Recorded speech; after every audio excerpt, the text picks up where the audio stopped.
Hi guys! Ayan, flex ko lang ang alaga naming sili. Napakasipag pong mamunga. Kaso, tinutuka ng manok. Ayan, kalahati na lang po.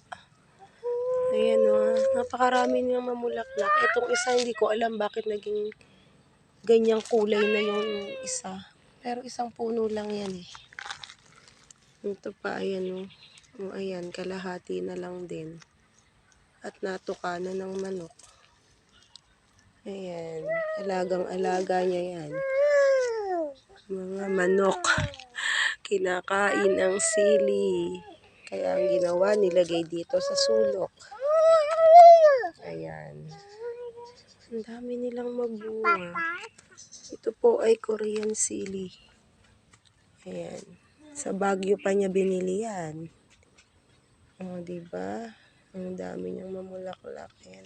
3 puno yan eh. Meron pa siyang bagong tanim doon. Ayan guys. Thank you for watching.